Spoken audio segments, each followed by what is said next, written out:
जय हिंद दोस्तों इस वीडियो में मैं आपके कुछ क्वेश्चंस आंसर लूँगा जिसको आप हमेशा पूछते हैं। तो इस वीडियो पे मैंने एक 9 प्रश्न ले लिया है जो कि आपसे हमें कई माध्यम से पूछे गए हैं, चाहे वो इंस्टाग्राम हो और चाहे वो मुझे यूट्यूब के जो कमेंट बॉक्स है उसमें से पूछा गया है। और हाँ, आपने इंस्टाग्राम में मुझे फॉलो नहीं किया है तो लोको पायलट संतोष सर्च करना और उस पर जाकर के मुझे फॉलो कर लेना और मुझे मैसेज करना।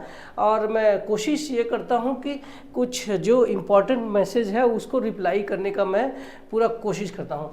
तो यहाँ पे मैंने 9 सवाल आपके ले लिए हैं और मैं ट्राई करूँगा कि आपके जवाब को मतलब अपने जवाब से आपको सेटिस्फाई करूँ ताकि आपको आगे आने वाली जो परेशानी है उससे आप बच जाए।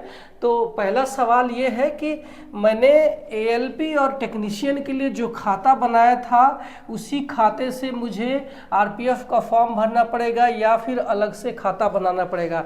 यानी अगर आपने एएलपी और टेक्नीशियन के लिए क्रिएट अकाउंट किया था तो क्या किसी ने पूछा है कि मुझे आगे जो आरपीएफ का फॉर्म भरना पड़ेगा, चाहे कांस्टेबल का चाहे एसआई का, तो उसके लिए अलग से अकाउंट बनाना पड़ेगा या फिर उसी पे हमें फॉर्म भरना पड़ेगा। तो आपके जानकारी के लिए बता दूं कि आप जो है अलग से आपको अकाउंट बनाने की ज़रूरत नहीं है। अगर आपने एएलपी टेक्नीशियन का फॉर्म भरा है तो आप उसी अकाउंट पे जा करके अपना लॉगिन करके पासवर्ड डाल करके कैप्चा फिल करके अपने फॉर्म को आरपीएफ का भर सकते हैं। आपकी सारी डिटेल उस पर अवेलेबल है, आ जाएगी। तो ये था क्वेश्चन आपका।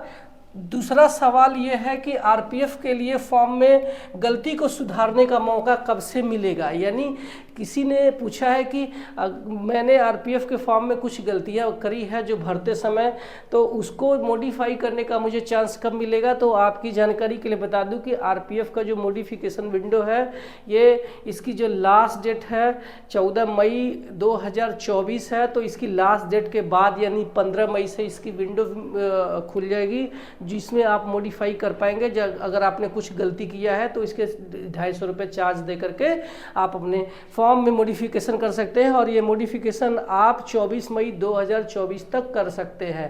ठीक है, अगला सवाल लेते हैं। ये अगला सवाल ये है कि मेरी कास्ट सर्टिफिकेट स्टेट लेवल का फॉर्मेट है तो क्या मैं रेलवे का फॉर्म भर सकता हूँ। मेरे पास सेंट्रल लेवल का फॉर्मेट नहीं है। तो मैं आपकी जानकारी के लिए बता दूं कि रेलवे ने एक बहुत बड़ा जवाब आपको दिया है।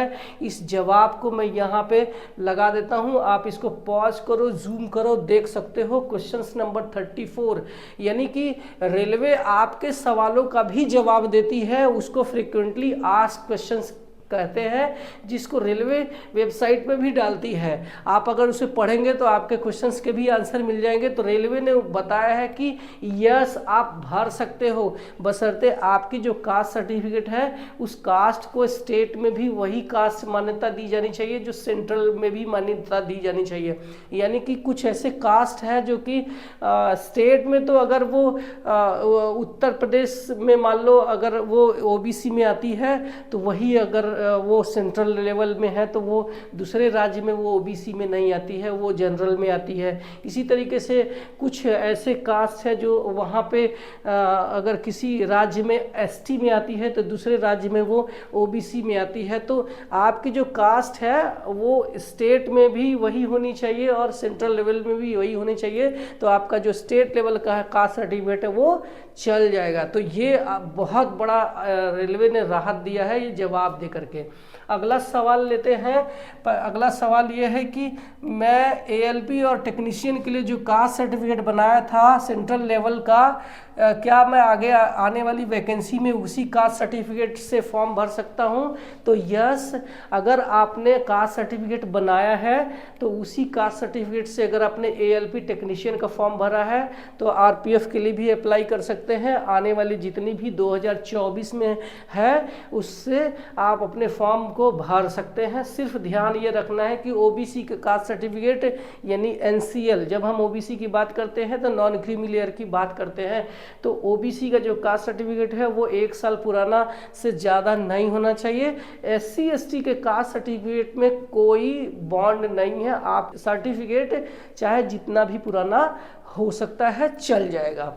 ठीक है, अगला सवाल हम लेते हैं कि कास्ट सर्टिफिकेट और ईडब्ल्यूएस कितना दिन पुराना होना चाहिए। तो इसका सवाल का जवाब मैं अभी जस्ट पहले वाले प्रश्न में दे दिया है। ईडब्ल्यूएस के मामले में भी आपका 1 ईयर से पहले का नहीं होना चाहिए, यानी जिस दिन नोटिफिकेशन रिलीज होती है, मान लीजिए 15 अप्रैल से आपके आरपीएफ के फॉर्म भरे जा रहे हैं, तो 15 अप्रैल से 1 साल पहले यानी 14 अप्रैल 2023 से पहले का नहीं होना चाहिए, ध्यान रखना।